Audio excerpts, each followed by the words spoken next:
Assalamualaikum warahmatullahi wabarakatuh. Welcome to English Learning Material.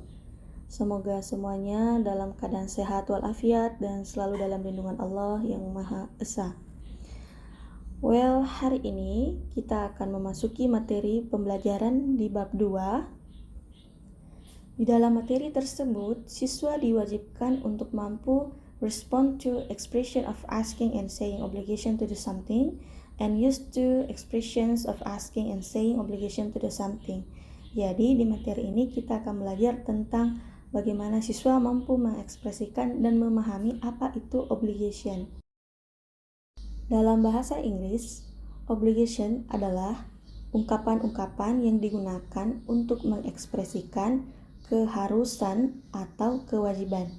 Nah, dalam kamus Oxford Learners menyatakan bahwa obligation is the state of being forced to do something because it's your duty or because of a law to an extra, or something which you must do because you have promised because of law an extra.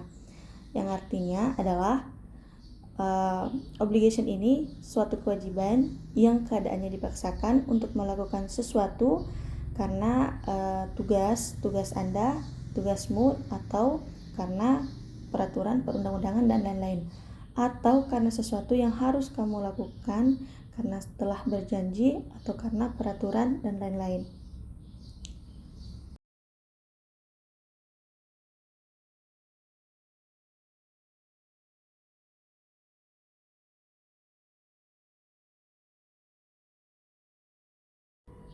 Nah, dari penjelasan sebelumnya pengertian tentang obligation, beberapa poin penting yang bisa diambil dari pengertian tersebut. Yang pertama, obligation membicarakan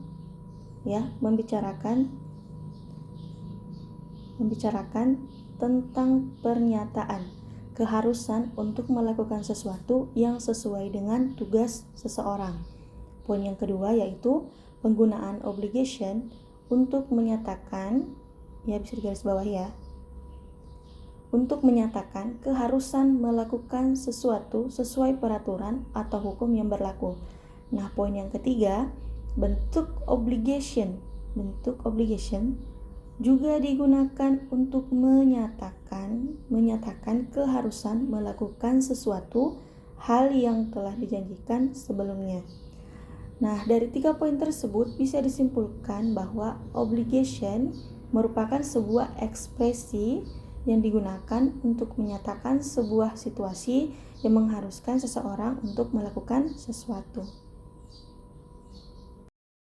Sebelum saya menjelaskan lebih lanjut tentang obligation dan memberi contohnya, kita akan mengetahui dulu pengertian atau penjelasan tentang modals dan infinitif.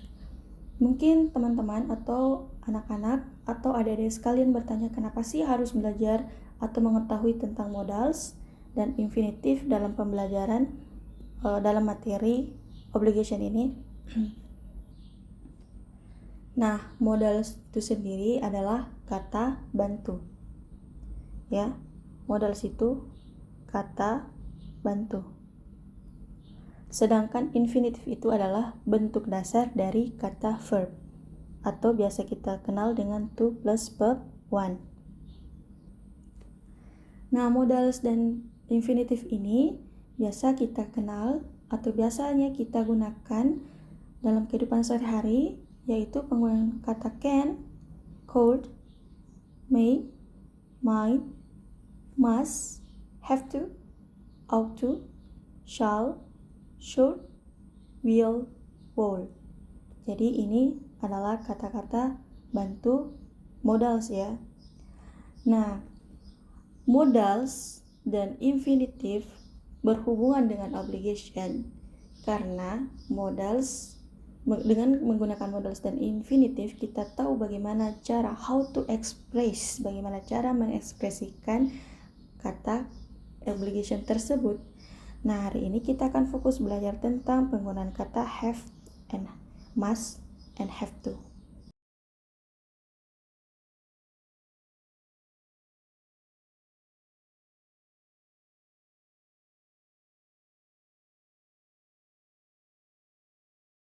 Penggunaan kata modal atau kata bantu dan infinitif biasanya kita temui dalam materi pembahasan ability atau kemampuan, willingness atau kemauan, dan possibility kemungkinan, necessary kebutuhan, dan obligation keharusan. Nah, hari ini kita ada di materi ini, obligation.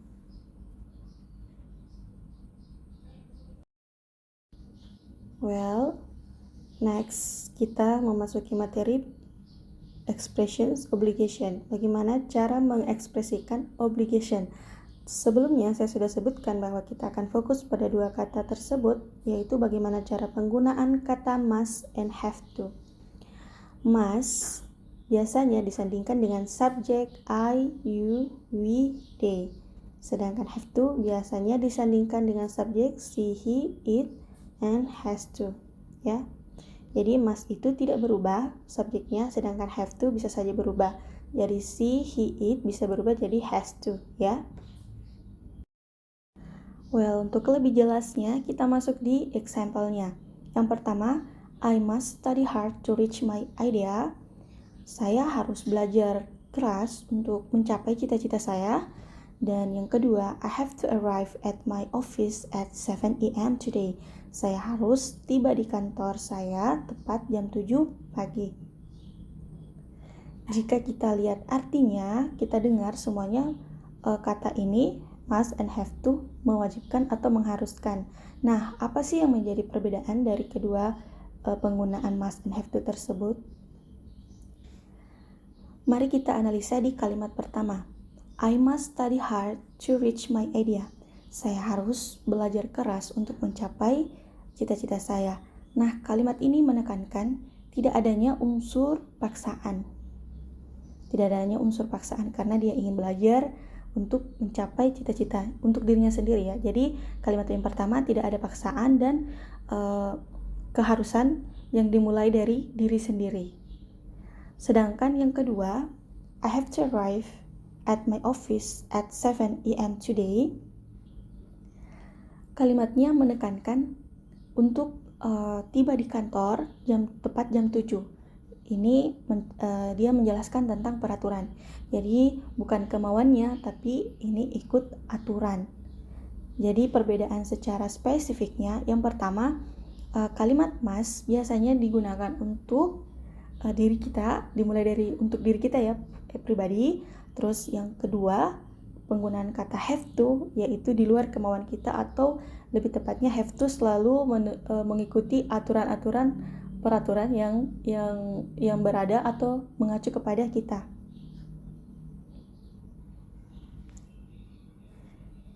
Next, contoh kedua. Yang pertama, you must go to Makassar tomorrow and you have to go to Makassar. Nah, you must go to Makassar tomorrow menekankan bahwa kalimat ini urgensi, ya. Jadi ini wajib, kita harus wajib ke sana. Untuk presentasinya sendiri sepertinya 99% ini wajib untuk dilaksanakan. Misalnya ada keluarga yang meninggal, yang tidak bisa lagi untuk bertemu untuk terakhir kalinya, ini urgensi, atau ada yang sakit dan sebagainya, ini kita harus wajib. You must go to Makassar tomorrow. Ini wajib, ya, hukumnya wajib. So nextnya you have to go Makassar, you go to Makassar. Have to itu kalau kita presentasikan dalam penekanan kalimat yang kedua, kamu harus ke Makassar, 88%, ya. Misalnya hajatan pernikahan, kita hadir atau tidak hadir, it's okay. Perbedaan dari keduanya yaitu penekanan dari kata keterangan terakhir, ya. Ini keterangan, ini tidak. Kata penekanan terakhir ini tomorrow waktunya dan must go-nya yang membuat kalimat tersebut menjadi sangat wajib hukumnya untuk dilakukan. Well, next, contoh selanjutnya, I must get married this month. And the second is, she has to marry me this month. She has to, ya. Nah, contoh dari kedua ini juga kita bisa pastikan bahwa yang pertama kata must ini hukumnya wajib seperti yang saya jelaskan sebelumnya. I must get married this month. Ya, artinya saya akan menikah bulan ini, berarti kesiapan untuk pernikahannya ini sudah matang. Terus yang kedua, she has to marry me this month. Dia akan menikahi saya bulan ini. Ini tidak jelas entah seriously menikahinya atau tidak, ini belum tentu jelas.